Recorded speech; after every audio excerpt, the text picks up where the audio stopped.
the 2022 corn feeder in her new wrap, or livery, as I like to jokingly call it. It was done by Arctic FX. It's the JJ Thomas one. I believe it's called Peaked. I think it's pretty neat. It's definitely a little different than what I've done in the years past. You know, other years have been like the gloss and the crazy colors. This year I just wanted to go a little simpler and try out some stuff that just was a little more racing inspired. I watched a lot of MotoGP over the summer, so I tried to go with something that I thought looked like some of the designs I see on those teams. One of the funny things that happened here is, you know, you go over your design a lot with their team, and sometimes accidents happen, sometimes you get it perfect, but, you know, I've missed this, and we all missed it, but, you know, it really comes down to me at the end of the day. But yeah, but I kind of like that. I think it's cool, it gives a little character. Happy accident, as some folks would say. Coming from wrapping the sled last year, that was a Axis. This year's Matryx, the hood, whoa. It threw me for a loop my first time. All these little pieces in here, you gotta figure out where they all go. And this front piece, these took me like a few days to find. Look, I didn't get my hood in right. I got the tab sticking out. It's got a buck tooth. But yeah, there was a lot of new pieces, a lot of new cuts compared to the other year. It definitely made it a little slower process my first time to put it back together. It's Ghost Gray and Intense Red. Those were the colors. I got all my partners on here, everyone that's helped me out this year, giving them a little shout out, a little real estate space. Well, Polaris doesn't help me out, but you know.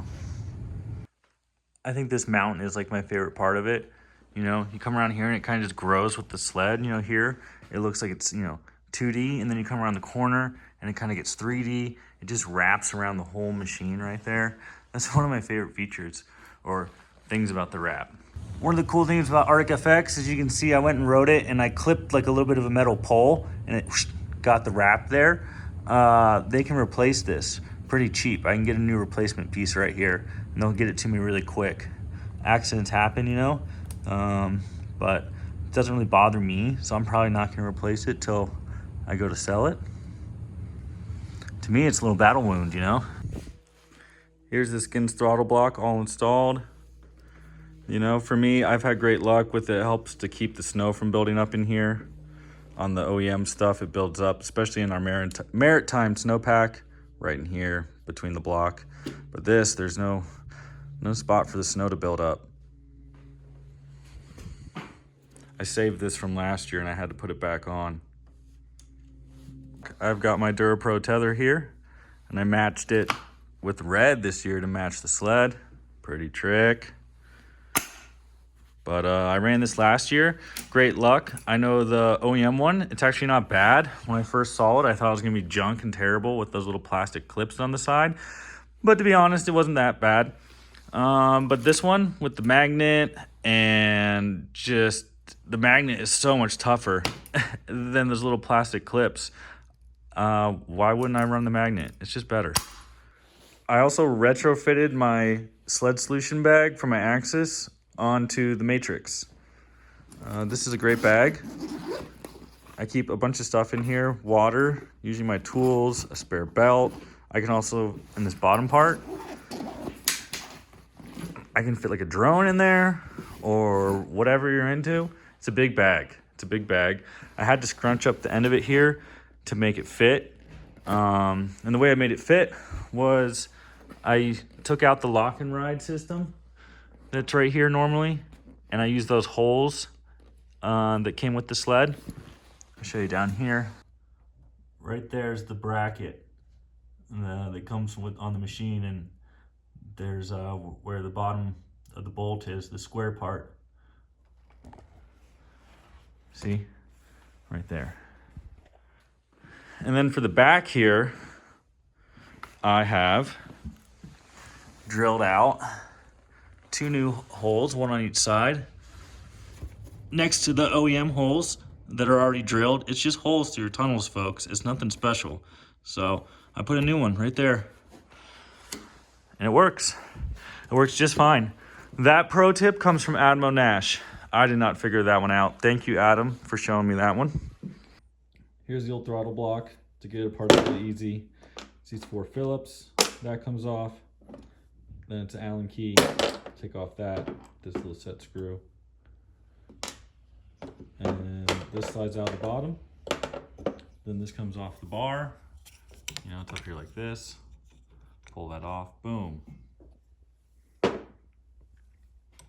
we've got the Skinz one here I'm putting on. You know, it's got a spot cut out right there for the heater to come through. Bolts in here. It's got a place for the throttle safety switch. Let's get it all bolted together and I'll show you real quick. In the back of the throttle block, you see it's got the little cutout here. Throttle safety switch. It goes right in there. No problem. Grab the cover. Slap it on. Most of you may know, but some of you don't, to install the DurPro tether in the OEM location here. It's pretty simple. This ring's on here, you spin that off. Obviously, you take off your gas cap. Right in here, pull out the tabs, make sure not to break them. And then on the back side, you're just gonna pull it out a little bit because this is tucked in here, so you're gonna pull it out. This is the connection you wanna undo after you cut that zip tie. Give you a quick pro tip here. Some of you already know this, but some of you don't. The tether, this year, it's a little tight in the hole here. It won't go through the hole. So I got out my digital calipers. I measured it quick. It was 1 inch. Grabbed my tool here. I'm spacing on the name of it. Drilled out 1 inch hole diameter. Now it slips in just great. I'm gonna clean it real quick. Wipe down the face. Use their tape here. Put the tape on. Put everything together. I've got the DurPro all hooked up. Excuse me. And I've got it zip tied in a semi-similar fashion to OEM. And pro tip from Fro's Garage that he taught me is use a razor blade and you can get that perfectly smooth. You know, the dikes they'll leave a little lip there and cut your hand. But with the razor blade, you won't. Good pro tip. But anyways, I'm gonna hook these back up and then we're gonna put this all back in here in a fashion similar to OEM. Here we go, down here in Reno today. And we've got a measly 3 inches here to remove. It's nice. So much different than Tahoe, where they've got like 8 feet. Let's juice this driveway. Gotta keep it looking like a pro down here. Let them know. Might be new to Reno. Ain't new to the area. Looks like we're getting it done just in time. Whoo-wee! Little patch of ice there still, but we got some rock salt on it. We're working it with the flathead shovel. Best shovel when working with ice. And we got another storm rolling in now. Oh yeah, it's time. Check it out, this is Boosh. Hi Boosh. Say hi Boosh. Boosh is just her nickname. She's a Shiba Inu. And she loves the snow. Oh yeah. She loves it. Show them how much you love it, Bush.